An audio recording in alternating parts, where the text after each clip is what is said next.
அனைவருக்கும் அன்பான வணக்கம். நான் மாரீஸ்வரி. இன்றைக்கி நம்ம எதை பற்றி வீடியோ பார்க்க போகிறோம் அப்படின்னா, 2 நாளைக்கு முன்னாடி ஃப்ளிப்கார்ட்டில் நம்ம ஆர்டர் போட்டிருந்த பிஜிஎன் பிராண்டோட 2 பர்னர் கேஸ் ஸ்டவ் வந்து நம்ம கைக்கு வந்துருந்துச்சு. அதோட ரிவ்யூ வீடியோ நம்ம சேனலில் இருக்குது. அதை இன்னும் பார்க்காதவங்க கண்டிப்பாக அதையும் போய் பார்த்துக்கோங்க. உங்களுக்கு யூஸ்ஃபுல்லாக இருக்கும்னு நான் நினைக்கிறேன். கேஸ் ஸ்டவ் வந்து நமக்கு புதன்கிழமையே நம்ம கையில் கிடச்சிருச்சு. இருந்தாலும் நான் புதன்கிழமை சமைக்காமல் 2 நாள் வெயிட் பண்ணி வெள்ளிக்கிழமை மங்களகரமாக புது அடுப்பில் சமைக்க ஆரம்பிக்கலாம் அப்படின்னு வெள்ளிக்கிழமை காலையில் 4 மணிக்கெல்லாம் அலாரம் வச்சு எந்திரிச்சுக்கிட்டேங்க. எழுந்திரிச்சோன்னே குளிச்சுட்டு வாசலுக்கு தண்ணி தெளிச்சிட்டு கோலம்லாம் போட்டு முடிச்சுட்டு நேராக அடுப்புக்கிட்ட வந்துட்டேங்க. அடுப்பை தொடச்சிட்டு சந்தன குங்குமம்லாம் வச்சு சாமி கும்பிட்றதுக்கு ரெடி பண்ணிக்கிட்டு இருந்தேங்க. என்னுடைய பழைய அடுப்பில் என்ன ப்ராப்ளம் அப்படின்னு பார்த்தீங்கன்னா, நாங்கள் ஒரு வீட்டிலேருந்து இன்னொரு வீட்டுக்கு ஷிஃப்ட் ஆனும்போது அந்த பர்னர் எங்கேயோ மிஸ் ஆகிடுச்சுங்க. ஷிஃப்ட் பண்ணுறவங்க எங்கேயோ போட்டுட்டாங்க. அதுக்கேற்ற மாதிரி பர்னர் வாங்கலாம் அப்படின்னு பார்த்தா ஸ்டவ்வை டேரெக்டாக எடுத்துகிட்டு போனால் தான் கரெக்டாக கிடைக்கும் அப்படின்னு சொல்லியிருந்தாங்க. இருந்தாலும் சரி பிராண்டை வச்சு நம்ம வாங்குவோம் அப்படின்னு சொல்லிட்டு பிராண்டு ப்ரீத்தி அப்படின்னு சொல்லிட்டு நாங்கள் போய் கேட்டதுக்கு அவங்க இது கரெக்டாக இருக்கும் அப்படின்னு சொல்லிட்டு 200க்கு ஒரு பர்னர் கொடுத்தாங்க. அதை நான் வந்து வீட்டில் வச்சு பார்த்ததுக்கப்புறம் தான் தெரியுது அது வந்து ஃபிட் ஆகலை அப்படின்னு சொல்லிட்டு. அவள் பர்னர் ஒரு அடுப்பில் பர்னர் இருந்துச்சு, இன்னொரு அடுப்பு அந்த சின்னதாக இருக்கிறத நான் எப்பயுமே யூஸ் பண்ண மாட்டேன். 2 அடுப்பு தான் யூஸ் பண்ணிகிட்ருப்பேன். அதாவது 2 பர்னர் மட்டும்தான் யூஸ் பண்ணிகிட்ருப்பேன். ஒரு சின்ன பர்னர் சென்டரில் இருக்கிறது அதை நான் எப்பயுமே சமைக்க மாட்டேன். எல்லாத்துலேயும் ஹெவியாக இருந்தால் சமைக்கிறதுக்கு டிஸ்டர்பன்ஸாக இருக்கும்னு சொல்லிட்டு அதில் சமைக்க மாட்டேன். இந்த 2ல் மட்டும்தான் எப்பயும் சமைப்பேன். அப்போ வந்து ஒரு அடுப்பில் வந்து பர்னர் வந்து சரியாக ஒர்க் ஆகாமல் ஃபயர் கரெக்டாக வராது. இன்னொரு அடுப்பு மட்டும்தான் நல்லா எரிஞ்சிட்டு இருந்துச்சு. அதனால சரி புதுசாக ஸ்டவ் வாங்கலாம், சர்வீஸ் கொடுக்கலாம் அப்படின்னு தான் பிளானில் இருந்தோம். அதுக்கப்புறம் யூடியூப்பில் வீடியோ போடணும், அப்போ புதுசாக ஒரு ஸ்டவ் வாங்கிக்கலாம் அப்படின்னு சொல்லிட்டு நான் எங்கள் ஹஸ்பண்ட் கிட்ட சொன்னேன். சர்வீஸ் வேணாம், நான் புது ஸ்டவ் வாங்கிக்கிறேன் அப்படின்னு சொன்னேன். சரி ஓகே அப்படின்னு சொல்லி அவரும் எனக்கு வாங்கி கொடுத்துட்டாரு.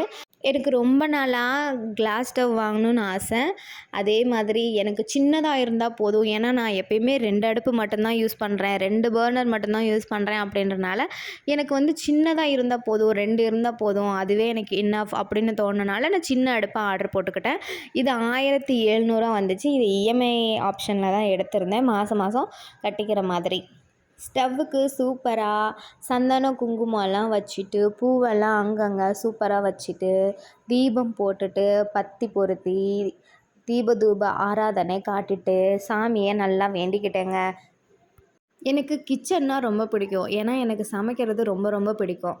அதனாலேயே கிச்சனுக்கு ஏதாவது ஒரு பொருள் வாங்கிட்டா எனக்கு ரொம்ப சந்தோஷமாயிரும். அதே மாதிரி ரொம்ப நாளாக ஆசைப்பட்ட கேஸ் ஸ்டவ் வீட்டுக்கு வந்ததுக்கப்புறம் அதை வெள்ளிக்கிழமை பூஜை பண்ணி ஸ்டார்ட் பண்ணோன்னே மனசுக்கு ரொம்ப சந்தோஷமாயிருச்சு. அடுப்பில் என்ன பண்ணலாம் அப்படின்னு யோசிச்சுட்டு இருக்கும்போது தான் சரி இன்றைக்கி வெள்ளிக்கிழமை, அதனால் 48 நாள் வேல்மாறல் பூஜையில் இன்றைக்கி 21வது நாள், அதனால் பாசிப்பருப்பு பாயாசம் பண்ணிடலாம் அப்படின்னு சொல்லிட்டு பாசிப்பருப்பு பாயாசம் தாங்க முதல்ல அடுப்பில் பண்ணேன். அது இனிப்பாகவும் இருக்கும். முதல்ல ஸ்டவ்வில் இனிப்பு பண்ணணும் அப்படின்னு சொல்லுவாங்க. புது ஸ்டவ்வில் அது இனிப்பாகவும் இருக்கும், அது சாமிக்கு கொடுத்ததாகவும் இருக்கும் அப்படின்னு நான் பாசிப்பருப்பு பாயாசம் பண்ணி முருகனுக்கு பிரசாதமாக வச்சுட்டு அப்புறம் நான், என்னுடைய பையன், என்னுடைய ஹஸ்பண்ட் எல்லோரும் சாப்பிட்டோங்க. ரொம்ப டேஸ்டியாக இருந்துச்சு. இந்த ரெசிபி ரொம்ப சிம்பிளாகவும் சூப்பராகவும் சீக்கிரமாகவும் முடிச்சிடலாம். நம்ம வீட்டுக்கு திடீர்னு கெஸ்ட்டு வந்தால் கூட இந்த ரெசிபி செஞ்சு கொடுக்கலாம். இது டேஸ்ட்டாக மட்டும் இல்லாமல் ரொம்ப ஹெல்த்தியாகவும் இருக்குங்க. பாசிப்பருப்பில் ஹை ப்ரோட்டீன் இருக்குங்க. அதுக்கப்புறம் வெல்லத்தில் வந்து அயன் அதிகமாக இருக்குங்க. இது குழந்தைங்களுக்கும் பெரியவங்களுக்கும் ரொம்ப ரொம்ப நல்லதுங்க உடம்புக்கு.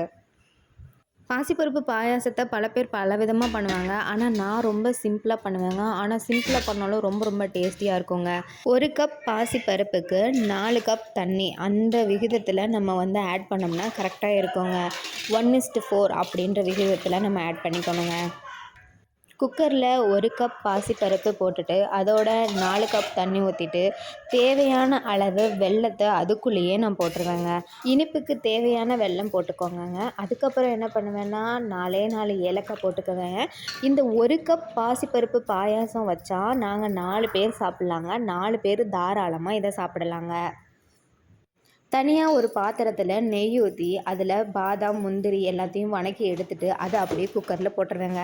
அவ்வளோதாங்க, ஈஸி அண்ட் சிம்பிளான பாசிப்பருப்பு பாயாசம் ரெடிங்க. உங்களுடைய வீட்டில் நீங்களும் செஞ்சு பார்த்துட்டு எப்படி இருக்குன்னு கமெண்ட் செக்ஷனில் மறக்காமல் கமெண்ட் பண்ணிடுங்க. என்னுடைய சேனலை சப்ஸ்கிரைப் பண்ணாமல் பார்க்குறவங்க மறக்காமல் சப்ஸ்கிரைப் பண்ணிவிட்டு ஒரு லைக் பண்ணிங்கன்னா எனக்கு ரொம்ப மோட்டிவேஷனாக இருக்கும். நன்றி, வணக்கம்.